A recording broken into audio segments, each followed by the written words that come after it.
Meus queridos irmãos, graça, misericórdia e paz de Jesus. Nós vamos seguindo aqui na abordagem à soteriologia reformada, uma visão histórica e teológica da concepção de salvação entre os calvinistas e especificamente na abordagem aos 5 pontos do calvinismo. Esta é, portanto, a 5ª palestra sobre esse tema.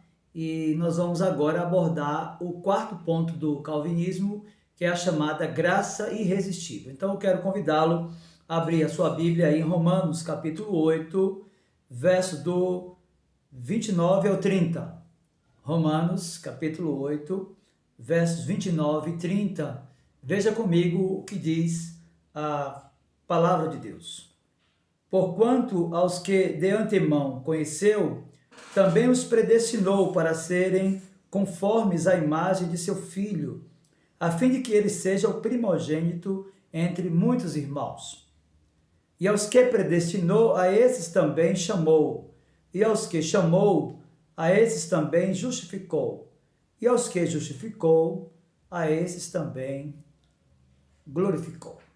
Esta passagem, ela trata daquilo que é definido na teologia sistemática como a ordem salutis. E o objetivo de Paulo aqui é tratar sobre os aspectos inerentes ao chamado que o Senhor faz ao pecador, e trabalhando desde a eternidade, a predestinação, a eleição, até a condição de glorificação final. Dentre os termos utilizados aqui pelo apóstolo, nós percebemos essa expressão chamar.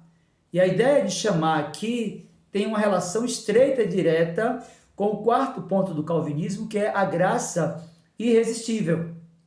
E para abordarmos esse tema, nós precisamos inicialmente definir o que significa, do ponto de vista da soteriologia reformada, esse chamado irresistível ou graça irresistível, como é posta no 4º ponto. Então, os calvinistas, eles insistem que a salvação está baseada na livre vontade de Deus, e desde que Deus é onipotente, sua graça não pode ser resistida, isto é, não pode ser rejeitada pelo pecador. Paulo Anglada afirmou que a doutrina calvinista da graça eficaz diz respeito, portanto, à aplicação da obra da redenção ao coração dos eleitos de Deus. Ele afirma: o Pai elege, Cristo redime e o Espírito Santo aplica a graça redentora de Deus aos seus eleitos, chamando-os irresistivelmente para a salvação. R.C. Sproul, no livro Eleitos de Deus, da editora Cultura Cristã, trabalhando e definindo o tema graça irresistível, ele diz: o chamado interior de Deus é tão poderoso e efetivo quanto o seu chamado para criar o mundo. Deus não convidou o mundo à existência. Através de um mandato divino, ele disse: haja luz, e houve luz. Não poderia ter sido de outro modo. A luz tinha que começar a brilhar. Então ele faz uma pergunta: poderia Lázaro ter ficado no túmulo quando Jesus o chamou para si? Jesus gritou: Lázaro, vem para fora. O homem então irrompeu de suas vestes mortuárias e saiu do túmulo. Quando Deus cria, ele exercita um poder que somente Deus tem. Somente ele tem o poder de trazer alguma coisa do nada à vida da morte. E é importante, então, compreendermos que, de fato, se o sujeito está morto nos seus delitos e pecados, se por si só ele não tem volições ativas para direcioná-lo a Deus, é necessário que o seu chamado seja eficaz. Samuel Falcão, no livro Predestinados, também da editora Cultura Cristã, disse: se estamos mortos em delitos e pecados, não podemos viver para Deus se ele não nos criar espiritualmente por seu infinito poder. Esse criar de novo é como ressurreição ou novo nascimento. Luiz Berkoff, em sua teologia sistemática, buscando definir o tema acerca do quarto ponto do calvinismo, ele disse: o Espírito Santo opera através da pregação da palavra somente de maneira persuasiva, dando eficiência em suas palavras de persuasão para que o homem ouça a voz de Deus. Ela se dirige ao entendimento que o Espírito reveste de discernimento espiritual da verdade e, por meio do entendimento, influencia efetivamente a vontade, de modo que o pecador se volta para Deus. Charles Hodge, em sua teologia sistemática, também falando acerca da graça irresistível, disse: a influência do Espírito age imediatamente na alma. Quando Cristo disse ao leproso: quero, fica limpo, nada interferiu entre sua volição e o efeito dessa volição.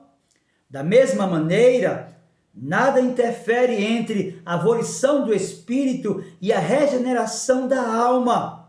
Se a obra especial da regeneração, no sentido restrito desse termo, é efeito do poder onipotente, então não pode ser resistida, como não pode o ato da criação. O efeito segue imediatamente a vontade de Deus, como quando disse: haja luz e houve luz. Alexandre Archibald Rod, também trabalhando as questões que envolvem o quarto ponto do calvinismo, a graça irresistível, disse: quanto à natureza dela, ensina-se que ela é um exercício do poder infinito e eficaz do Espírito Santo, agindo imediatamente na alma do sujeito, determinando-lhe e eficazmente atraindo, todavia, de uma maneira perfeitamente consoante com sua natureza, de modo tal que ele vem muito livremente e espontaneamente. Nós percebemos que a crença arminiana acerca da graça irresistível é conflitante e colide frontalmente com o quarto ponto do calvinismo. Os arminianos, meus queridos, afirmam que, ainda que o Espírito Santo procure levar todos os homens a Cristo, uma vez que Deus ama a toda a humanidade e deseja salvar a todos os homens, ainda assim, como a vontade de Deus está amparada à vontade do homem, o Espírito Santo de Deus pode ser resistido pelo homem, se o homem assim o quiser. Desde que só o homem pode determinar se quer ou não ser salvo, já que ele tem o livre-arbítrio, é evidente que Deus, pelo menos, permite ao homem obstruir a sua vontade, que nós declaramos, enquanto calvinistas, que é soberana. Assim, na perspectiva dos arminianos, Deus se mostra impotente face à vontade do homem, de modo que a criatura pode ser como Deus, exatamente como Satanás prometeu a Eva lá no jardim. Então, é importante compreendermos que para os arminianos, a graça de Deus, no que diz respeito à aplicação da salvação, se restringe a uma persuasão moral feita indistintamente a todas as pessoas pela pregação da palavra. A aplicação da redenção à alma do homem não depende, meu querido irmão, portanto, da ação soberana do Espírito Santo, e sim da decisão soberana da vontade humana, já que para os arminianos eles têm o livre-arbítrio. Então, é importante que se compreenda que a crença arminiana confere ao homem se tornar o sujeito da ação da sua própria salvação. E se o homem tem de fato, como eles querem, o poder de resistir à graça, é interessante perguntar por que ele não tem o poder de resistir ao pecado, por exemplo. É importante, então, meus queridos, nós colocarmos as coisas nos seus devidos lugares, e é importante, então, que se declare que nenhum pecador busca a Deus. Deus é quem busca o pecador e o chama de forma eficaz, eficiente. Nós vamos perceber isso na exposição do quarto ponto do calvinismo, a graça irresistível, abordando também os grandes credos e confissões.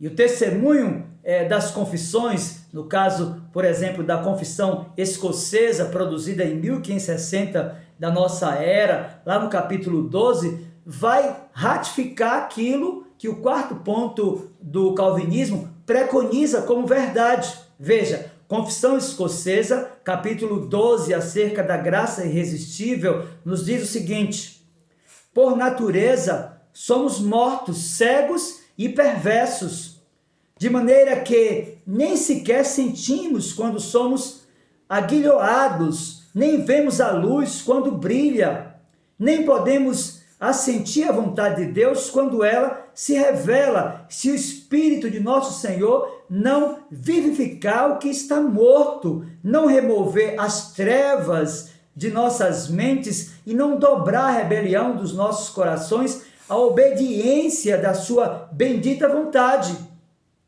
Desta forma, assim como confessamos que Deus o Pai nos criou quando ainda não existíamos, assim como o seu Filho, nosso Senhor Jesus Cristo, nos redimiu quando éramos seus inimigos, assim também confessamos que o Espírito Santo nos santificou e regenerou, sem qualquer respeito a qualquer mérito nosso, seja anterior, seja posterior à nossa regeneração.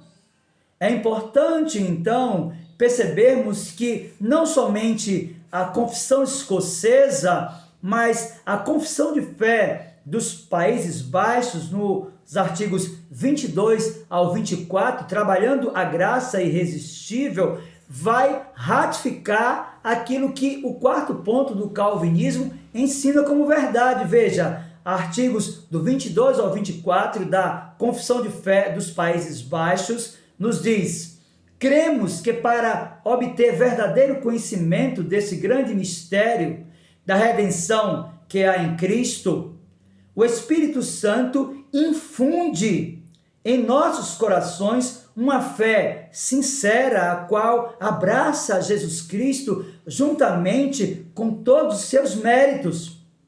Cremos que esta fé verdadeira, havendo sido operada no homem pelo ouvir a palavra de Deus e pela ação do Espírito, o regenera, o faz um novo homem, faz com que viva uma vida nova e o liberta da escravidão do pecado.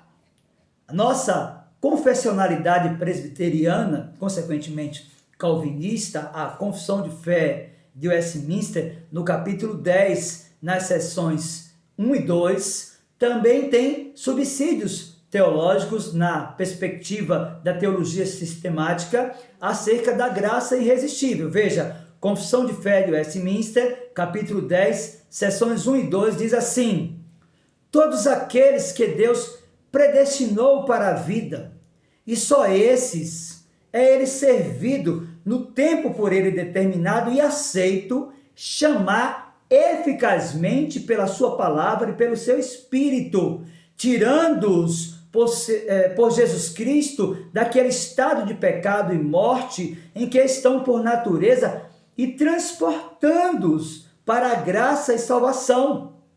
Isto ele o faz iluminando os seus entendimentos espiritualmente, a fim de compreenderem as coisas de Deus para a salvação, tirando-lhes os seus corações de pedra e dando-lhes corações de carne, renovando as suas vontades e determinando-as pela sua onipotência para aquilo que é bom e atraindo-os eficazmente a Jesus Cristo, mas de maneira que eles vêm muito livremente, sendo para isso dispostos pela sua graça. Esta vocação eficaz é só da livre e especial graça de Deus e não provém de qualquer coisa prevista no homem.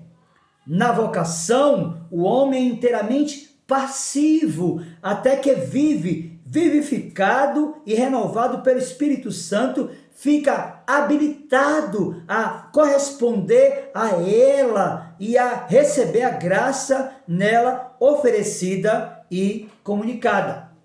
Então, nós já percebemos dentro da nossa confessionalidade, confissão de fé de Westminster, capítulo 10, seções 1 e 2, que há, de fato, uma harmonia plena com o quarto ponto do calvinismo, a graça eficaz, que traz a ideia de que o pecador que está morto nos seus delitos e pecados não poderá vir a Cristo se não for chamado eficazmente. Mas do ponto de vista dos nossos padrões de fé, o Catecismo Maior de Westminster, na pergunta 67, vai nos trazer uma resposta que tem perfeita harmonia com o quarto ponto, a vocação eficaz. Veja, a pergunta 67 do Catecismo Maior é a seguinte: o que é vocação eficaz? Veja qual é a resposta.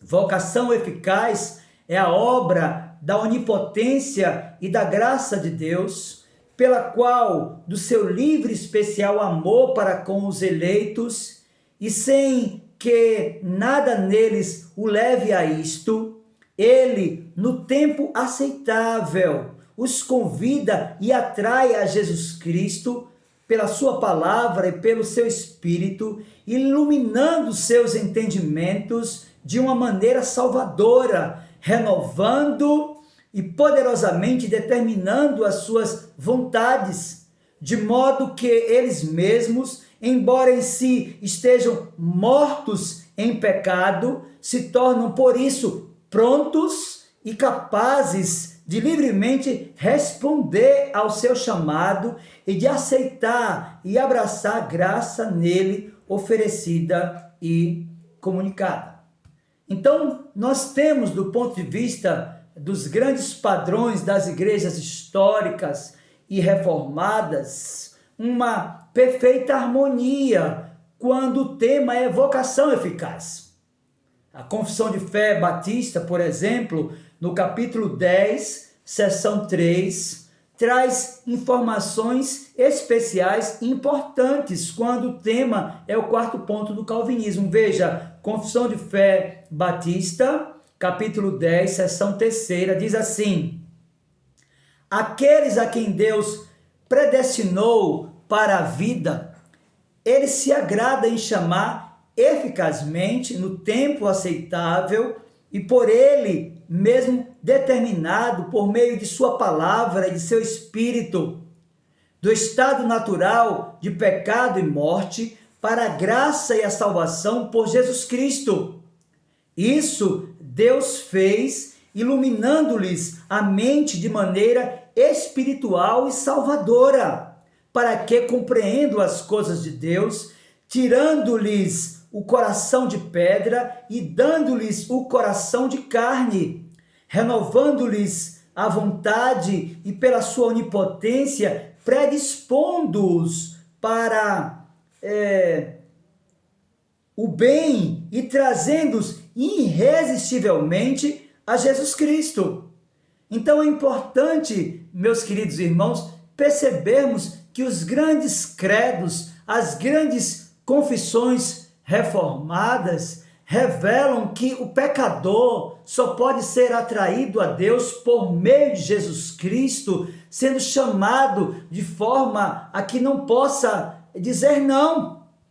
Isso é verdade também quando nós estudamos um pouco da patrística. Veja o testemunho de alguns teólogos e nós vamos começar por Santo Agostinho, que vai tratar também desse tema. Ele diz: a eficácia da graça divina na redenção depende da natureza e do propósito de Deus, e ele tira qualquer possibilidade de que o homem possa participar disso. Agostinho ainda diz, como diz a verdade, todo aquele que aprendeu veio, qualquer um que não veio, certamente não aprendeu. Não se segue, pois, que o que pode vir, venha de fato, se ele, referindo-se a Deus, não quiser e não o fizer por meio de Jesus Cristo. João Calvino, tratando da vocação eficaz, da graça irresistível, disse: Deus mostra aqueles que ele elegeu como filhos seus e estabelece ser pai para eles. Mas, ao chamá-los, os introduz em sua família e se une a eles para que sejam uma mesma coisa. Porque, se perguntarmos quem são aqueles a quem ele chama e a razão que o chama, ele responde que aqueles são aqueles a quem ele escolheu.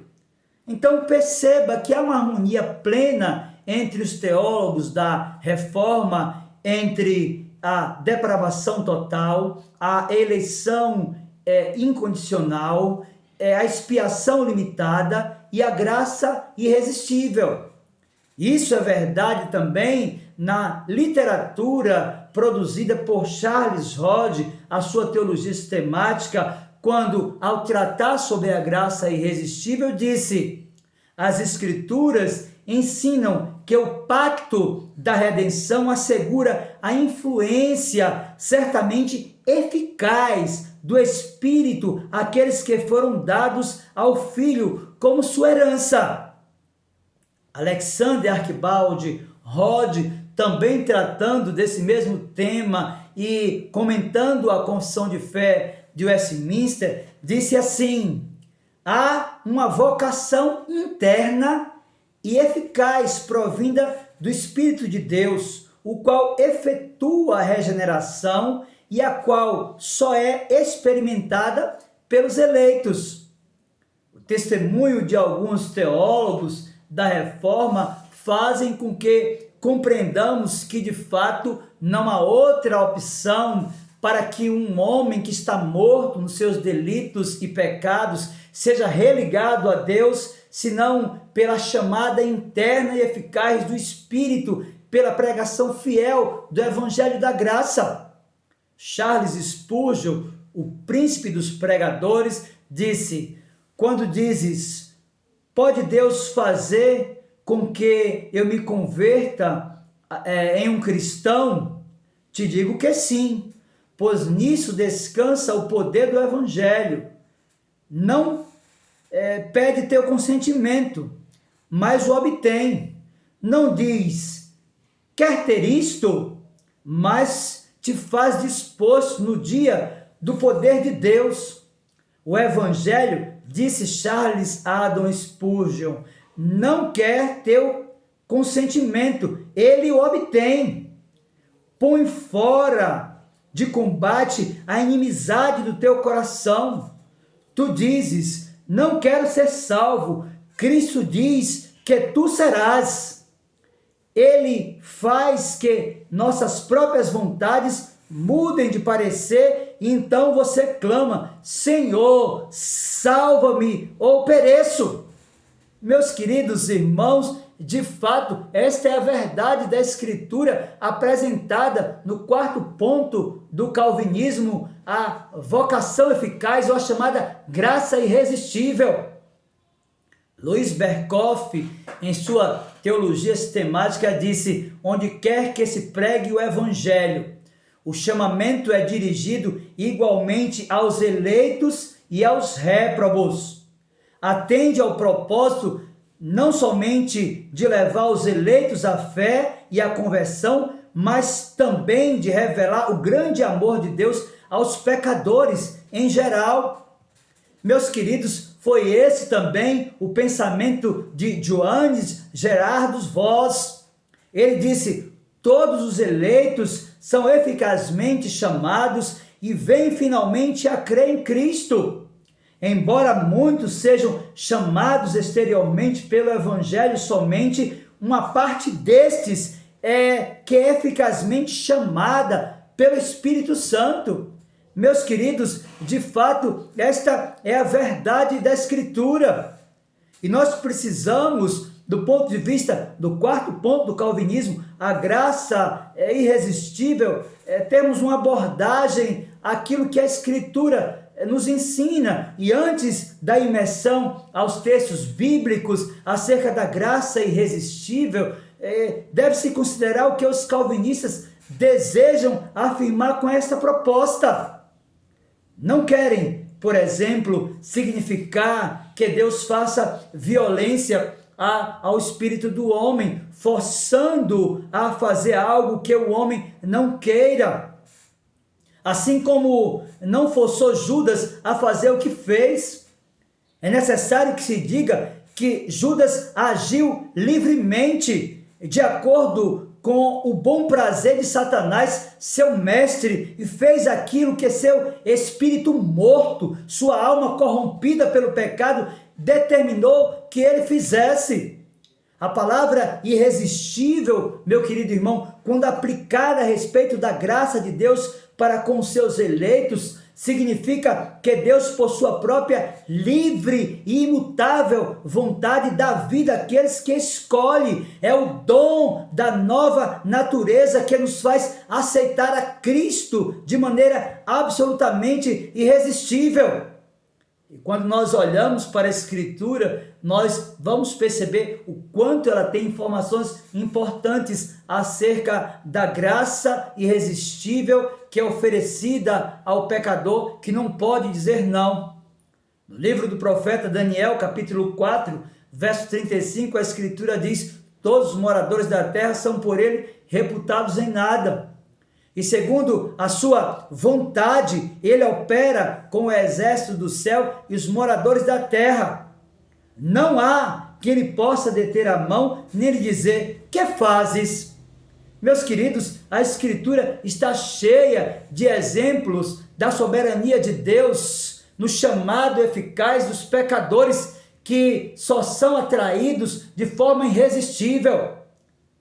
Na salmodia, no Salmo 119, verso 36, o salmista disse: inclina-me o coração aos teus testemunhos e não à cobiça. No livro de Provérbios, também na poesia dos Hebreus, capítulo 21, verso 1, a Escritura nos diz: como ribeiros de águas, assim é o coração do rei na mão do Senhor, este, segundo o seu querer, o inclina. No livro do profeta Jeremias, capítulo 10, verso 23, a Escritura diz: eu sei, ó Senhor, que não cabe ao homem determinar o seu caminho, nem ao que caminha o dirigir os seus passos. O mesmo profeta Jeremias, agora no capítulo 17, verso 14, disse: cura-me, Senhor, e serei curado, salva-me e serei salvo, porque tu és o meu louvor. Meus irmãos, Jeremias, o livro do profeta Jeremias está recheado de porções que nos revelam que se o pecador não for chamado eficazmente, se a graça não lhe for oferecida de forma irresistível, ele vai permanecer com seu coração endurecido e indisposto a qualquer bem. Por isso, Jeremias no capítulo 31, verso 33 diz: porque esta é a aliança que firmarei com a casa de Israel. Depois daqueles dias, diz o Senhor, na mente lhes imprimirei as minhas leis, também no coração las inscreverei. Eu serei o seu Deus e eles serão o meu povo. Ainda no livro do profeta Jeremias, agora no capítulo 32, verso 39 e 40, a Bíblia nos diz assim: dar-lhes-ei um só coração e um só caminho, para que me temam todos os dias, para seu bem e bem de seus filhos. Farei com eles aliança eterna, segundo a qual não deixarei de lhes fazer o bem, e porei o meu temor no seu coração, para que nunca se apartem de mim. No Antigo Testamento, agora no livro do profeta Ezequiel, capítulo 36, verso 26, nós vamos perceber que é Deus que dá ao pecador um coração novo. É Ele que tem o poder, a capacidade, pela graça irresistível, de tirar do pecador o seu coração de pedra. Ezequiel, capítulo 36, verso 26 diz: dar-vos-ei coração novo e porei dentro de vós espírito novo. Tirarei de vós o coração de pedra e vos darei coração de carne. Meus queridos, não apenas o Antigo Testamento, mas o Novo Testamento está encharcado de passagens bíblicas que revelam que se Deus não chamar eficazmente o pecador, eles jamais poderão vir a Cristo. No Evangelho de João, capítulo 1, versos 12 e 13, a Bíblia diz assim: mas a todos quantos o receberam, deu-lhes o poder de serem feitos filhos de Deus, a saber, aos que creem no seu nome, os quais não nasceram do sangue, nem da vontade da carne, nem da vontade do homem, mas de Deus. A ideia aqui é de que ninguém pode nascer de novo se essa ação não vier do alto. Se Deus não se mover em favor do pecador, dando-lhe, por sua graça bendita, a capacidade de arrepender-se dos seus pecados, ele permanecerá até o fim da sua vida como de fato é, rebelde, insubmisso, indisposto a todo bem. No mesmo Evangelho de João, capítulo 6, versos 37 e 44, o Senhor Jesus disse: todo aquele que o Pai me dá, esse virá a mim, e o que vem a mim, de modo nenhum o lançarei fora. Ninguém pode vir a mim se o Pai que me enviou não o trouxer, e eu o ressuscitarei no último dia. Meus irmãos, de fato, alguém só pode vir a Deus por meio de Jesus Cristo se a graça lhe for oferecida de forma irresistível. O chamado tem que ser eficiente, o chamado precisa ser eficaz para que a vida seja gerada em um ser espiritualmente morto. No livro de Atos, capítulo 15, verso do 3, 4 também, o verso 9, vai nos orientar acerca dessa verdade. Veja, enviados, pois, e até certo ponto, acompanhados pela igreja, atravessaram as províncias da Fenícia e Samaria e, narrando a conversão dos gentios, causaram grande alegria a todos os irmãos. Tendo eles chegado a Jerusalém, foram bem recebidos pela igreja, pelos apóstolos e pelos presbíteros e relataram tudo o que Deus fizera com eles. E não estabeleceu distinção alguma entre nós e eles, purificando-lhes pela fé o coração. Veja então que a obra da salvação que havia sido executada inicialmente entre os judeus de forma eficaz, agora também executada entre os gentios, que são chamados eficazmente a um relacionamento pactual de aliança. Esta também a concepção paulina. O apóstolo Paulo, escrevendo aos Romanos, capítulo 9, verso 16, e o capítulo 11, versos do 4 até o 7, disse o seguinte: assim, pois, não depende nem de quem quer ou de quem corre, mas de usar Deus a sua misericórdia. Que ele disse, porém a resposta divina é uma pergunta que o apóstolo faz: reservei para mim 7.000 homens que não dobraram os joelhos diante de Baal. Assim, pois, também agora, no tempo de hoje, sobrevive um remanescente segundo a eleição da graça. E se é pela graça, já não é pelas obras. Do contrário, a graça já não é graça. Que diremos, pois? Pergunta o apóstolo. O que Israel busca Isso não conseguiu. Então ele afirma, mas a eleição o alcançou e o mais foram endurecidos. Portanto, meu querido irmão e amigos, se Deus não chamar de forma irresistível ao pecador, se o Espírito Santo não se apropriar da mensagem pregada do Evangelho da Graça e dar ao pecador a consciência de que ele caminha a passos largos para o inferno e que precisa urgentemente arrepender-se dos seus pecados e crer no sacrifício de Cristo como o único meio para a sua salvação, se Cristo não fizer isso por seu Espírito, o homem jamais virá a ele, porque ele está morto nos seus delitos e pecados e precisa ser chamado eficazmente da condição de morto em que se encontra.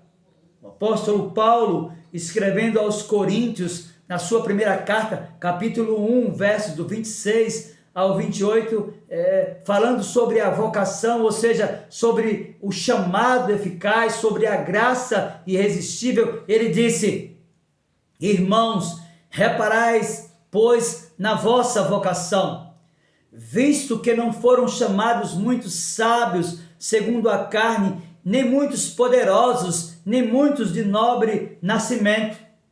Pelo contrário, disse o apóstolo, Deus escolheu as coisas loucas do mundo para envergonhar os sábios e escolheu as coisas fracas do mundo para envergonhar as fortes.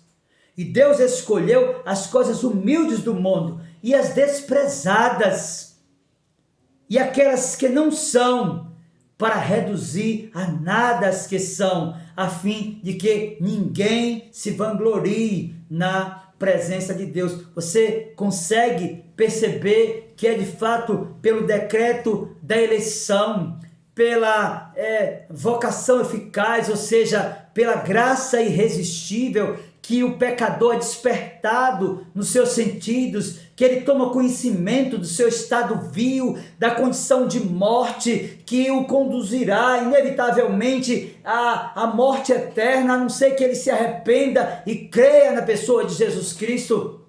É de fato isso, meu querido irmão, que Paulo também ensinou na sua carta aos Efésios, capítulo 1, verso do 15 ao 18, ele disse: por isso, também eu, tendo ouvido a fé que há entre vós no Senhor Jesus e o amor para com todos os santos, não cesso de dar graças por vós, fazendo menção de vós nas minhas orações, para que o Deus de nosso Senhor Jesus Cristo, o Pai da glória, vos conceda espírito de sabedoria e de revelação no pleno conhecimento dele, iluminados os olhos do vosso coração, para saberdes qual é a esperança do seu chamamento, ou seja, da graça irresistível, e qual a riqueza da glória da sua herança nos santos. Meus irmãos, de fato, a Escritura está cheia de referências de que o pecador, ele só pode estabelecer uma aliança com Deus pela consciência de pecados dada pelo Espírito Santo e pelo chamado eficaz interno que o Espírito realiza no seu coração. Mesmo Paulo, escrevendo aos Efésios, no capítulo 2, versos 4 e 5, após falar da condição de depravação total do homem, nos versos do 1 até o 3, ele diz, Efésios 2, a partir do 4 e 5, ele diz: mas Deus, sendo rico em misericórdia, por causa do grande amor com que nos amou, e estando nós mortos nos nossos delitos e pecados, nos deu vida juntamente com Cristo, pela graça sois salvos. Meus irmãos, é de fato esta a verdade da Escritura. Se o pecador não for chamado de forma irresistível, se ele apenas ouvir o Evangelho pela vocação geral, e ainda que ele tenha uma consciência moral, ética e religiosa pelo seu próprio padrão de formação, ele jamais poderá experimentar o novo nascimento. Paulo, escrevendo aos Colossenses, capítulo 2, a partir do versículo 11 até o versículo 15, diz: nele também fostes circuncidados, não por intermédio de mãos, mas no despojamento do corpo da carne, que é a circuncisão de Cristo, tendo sido sepultados juntamente com ele no batismo, no qual igualmente fostes ressuscitados mediante a fé no poder de Deus que o ressuscitou dentre os mortos. E a vós outros, disse o apóstolo, que estáveis mortos pelas vossas transgressões e pela incircuncisão da vossa carne, vos deu vida juntamente com ele, perdoando todos os nossos delitos, tendo cancelado o escrito de dívida que era contra nós e que constava de ordenanças, o qual nos era prejudicial, removeu inteiramente, encravando na cruz e despojando os principados e as potestades, publicamente os expôs ao desprezo, triunfando deles na cruz. Meus queridos irmãos, de fato, a Escritura está encharcada de referências de que o pecador jamais poderá vir a Deus se não for chamado pela graça irresistível. E é também isso que Paulo comunica como verdade na sua primeira epístola aos Tessalonicenses, no capítulo 5, versos 23 e 14. Veja o que ele disse: o mesmo Deus de paz vos santifique em tudo, e o vosso espírito, alma e corpo sejam conservados íntegros e irrepreensíveis na vinda de nosso Senhor Jesus Cristo. Fiel é o que vos chama. E a ideia de chamado aqui tem relação com a graça irresistível, o qual também o fará. A Timóteo, em uma das cartas pastorais, a segunda, no capítulo 1, versos 8 e 9, ele disse: não te envergonhes, portanto, do testemunho de nosso Senhor, nem do seu encarcerado, que sou eu. Pelo contrário, participa comigo dos sofrimentos a favor do Evangelho, segundo o poder de Deus, que nos salvou e nos chamou. Novamente, essa expressão chamar tem relação com a graça irresistível, com santa vocação.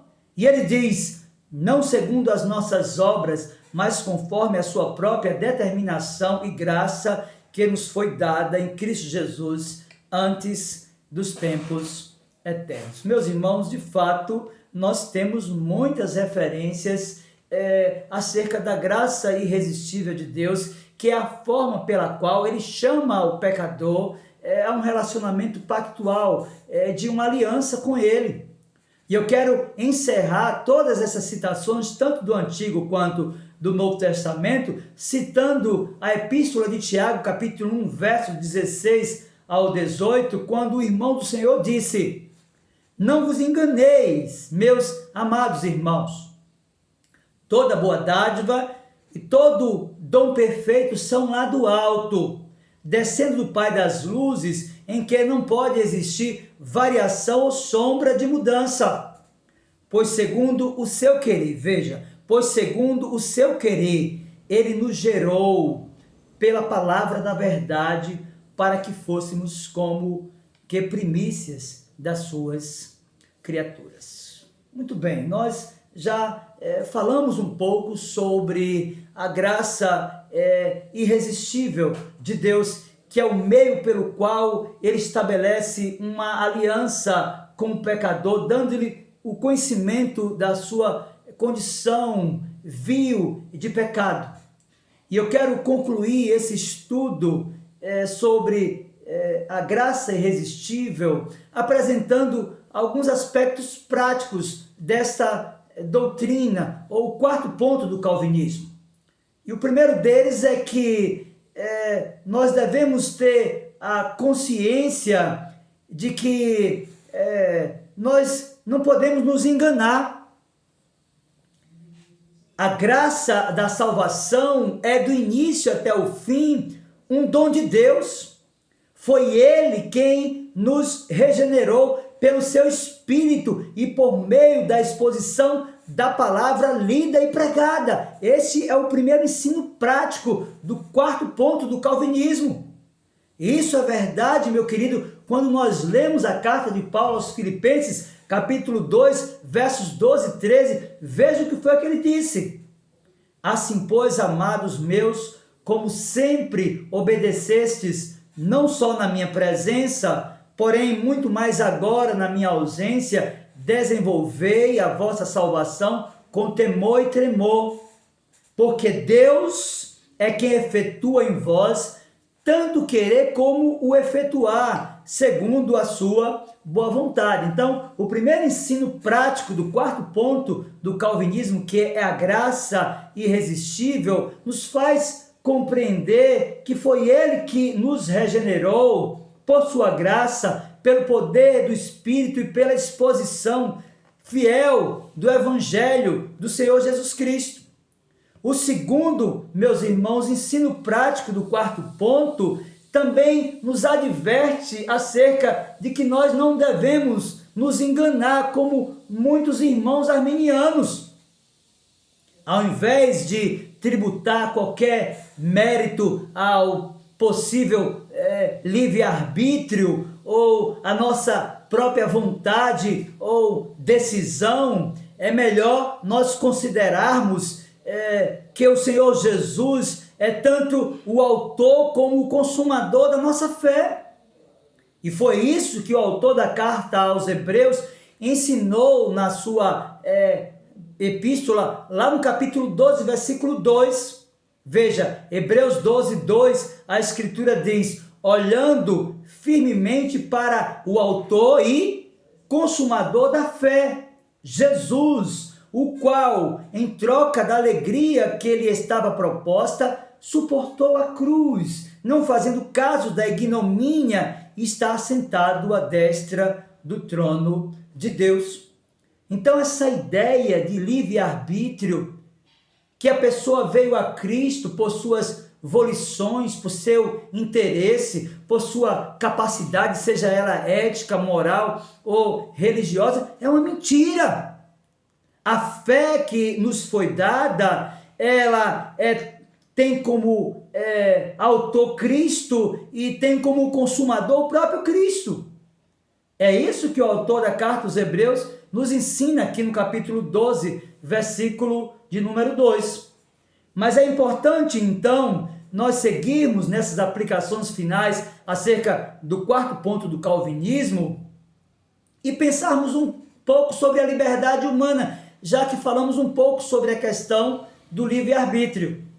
E o quarto ensino prático, eu quero dizer, o terceiro ensino prático acerca da graça irresistível, que é o quarto ponto do calvinismo, nos revela que, longe de violar a vontade do homem, a graça eficaz ou chamado irresistível do Espírito Santo liberta a vontade escravizada, iluminando o seu coração e retirando das trevas espirituais e habilitando o pecador a compreender a verdade da Escritura.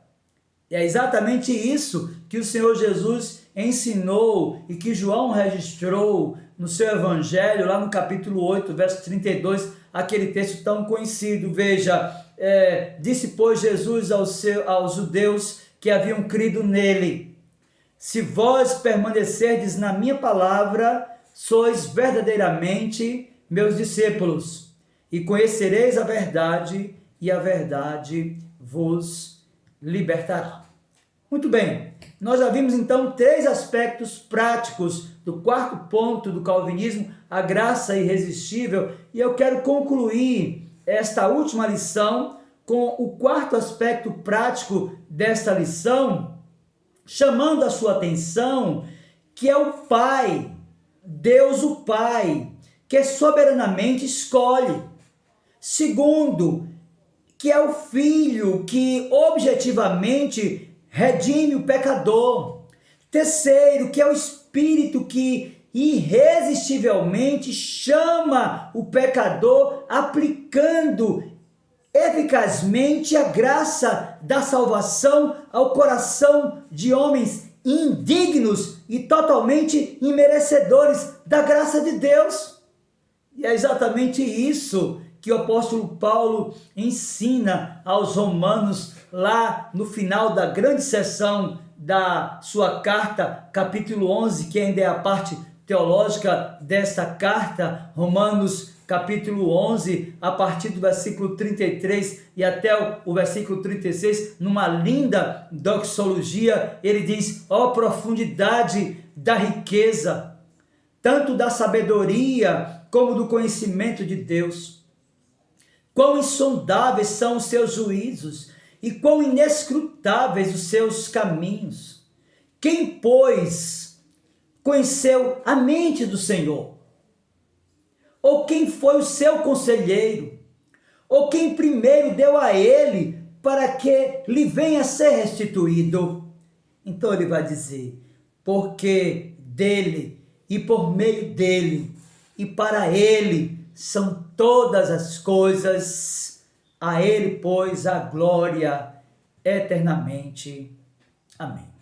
Meu querido irmão, eu quero então concluir definitivamente esse estudo acerca do quarto ponto do calvinismo, citando o grande pregador batista, o príncipe dos pregadores, Charles Spurgeon, que, se referindo ao quarto ponto, disse: quando Deus chama pecadores a vir a Ele, eles virão, e nada no céu, nem na terra, nem mesmo no inferno, pode impedir que eles venham. Que Deus, pois, por sua graça e poder, aplique a sua palavra ao nosso coração.